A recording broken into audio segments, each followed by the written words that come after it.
Yes, welcome back. In this episode, it will be another player to draft. I previously had done this video, and How's That had commented on the previous video that there was no sound. So I'm back again, redoing the video, and making sure there's sound this time. But all said and done, let's get started with the video. Xavier Taylor is the player of this week's focus as a defender, key defender.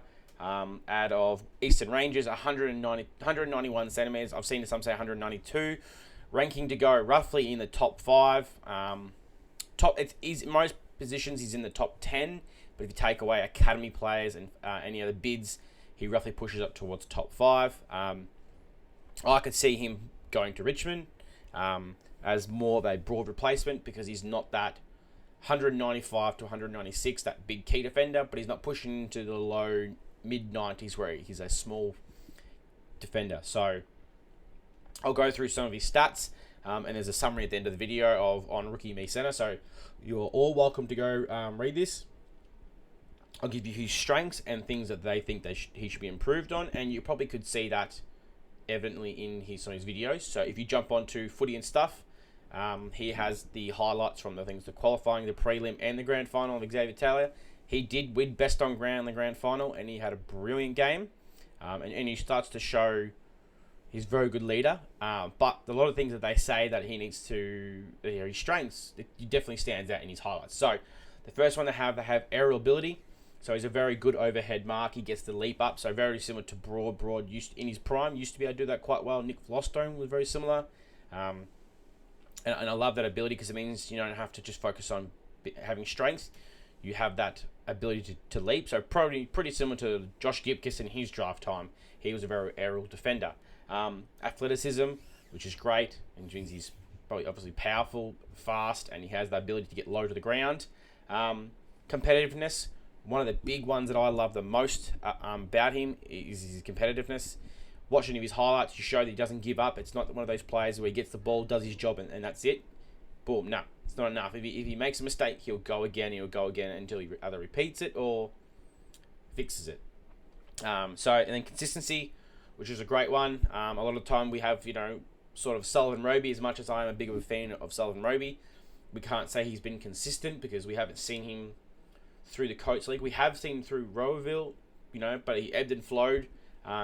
Where with Xavier Taylor, we can see that he's been through the whole entire year. He's been a very consistent player through the whole entire year. And it's a great foundation for him to bring up towards coming into the draft. I haven't seen any of his combine stats. I'm not sure if they're out there yet. If they are, and I have missed them, please leave in the comments below. It just passes on information for everybody else who is interested in this player. Defensive versatility, which is why I sort of had him tailed to be a Nathan Broad, because we know that Broad can play on, and in his prime it was be able to play on some smalls, well most smalls and most talls as well, because he had the strength and he had other abilities to be able to multitask different styles. So it's a very good position to have. I could see him missing out on the Tigers and going to the Bombers, and I definitely don't see him getting past the Bombers. I would be shocked if you would see him hitting into the teens. I think it would just blow me away considering, that should be mean a lot that you win best on ground for the grand final for the Coates League. And they bet Sandringham Dragons, who were on a roll to, I think, beat the record for the most grand finals. There was like 3 or 4 in a row. So, and then his intercepting is his other one, which yet again was probably more of a Nick Flostone sort of thing. That's what he was so good for this year, which I do love that, which in my opinion, that means he's got a high IQ. And he reads the ball really well, and also he means he's following his player quite well as well. So it seems to be all these strengths are very, very good base for a maybe a core foundation of a leader and a defender. And I think if Richmond could get him in, you could give him a year under Nathan Broad, and then he'll have 1 or 2 more years under Nick Flostone. Now, everyone's probably going to say, we don't need more key defenders. We are losing young. We don't have Blight and Kaczynski anymore. No guarantees on Gipkiss. I know that he played in the last game. I just don't want to hold my breath. I would like to love for him to come back. It'd be great. But that would also mean you don't have to rush Taylor in straight into play seniors. You could ease him in by allowing him to play a year or so in the VFL and sort of do a Geelong thing where you give him a couple of years in the VFL consistently playing games, and then you bring him in. And then it just says his improvements were kicking. In the grand final game, from the highlights I saw, it didn't seem too bad, but a lot of these players don't come in as elite kicks. Seems to be what everyone thinks. You want an elite kick, but most players don't come in with an elite kick. There's not many of them around automatically. And then decision making, which I think, yet again, would be, as he gets older and develops his IQ, he'll get better with his decision making. So the two improvements aren't a major factor for me to not take him. If anything, it just shows you that he's probably where most players should be. Most players under 18s need to learn to improve their kicking and their decision making, because a lot of times they just panic and they put their foot on the ball and they get the ball going forward because they're all trying to sell themselves. So, and then in the summary, it's got down here, which I'll read for you guys. You guys can read it, and then we'll leave it at that.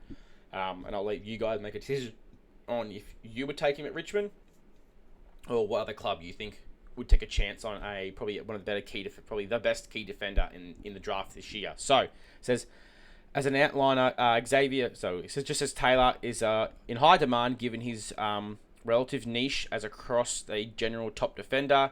His sheer depth of traits, outstanding versatility will appear on clubs' searches for Mr. Fix-It. So he's pretty much, a lot of times I've heard him called, people call him Mr. Fix-It because he can seem to do anything. There's not much he can't do. While club tied talent will be littered through the top 10, Taylor is arguably the fourth or the fifth best prospect available in an open pool, which is what I said at the start. Take away the academies, he's up there and should be snapped up early. A club like Essendon has two potential 3 picks right in a hit zone. Like I said, if Richmond don't take him, or Richmond maybe splits a pick, then someone else takes him, I just don't think he gets past Essendon. So, all right, guys. That's it for this episode. If you could, please leave a like and subscribe. We are getting very close to hitting my goal of 300. I would like to hit 500 by the end of the year, but I have hit 3,000 hours of watch time. So I do say thank you to all of you who watch this buffhead make a video. As always, stay safe and go Tigers.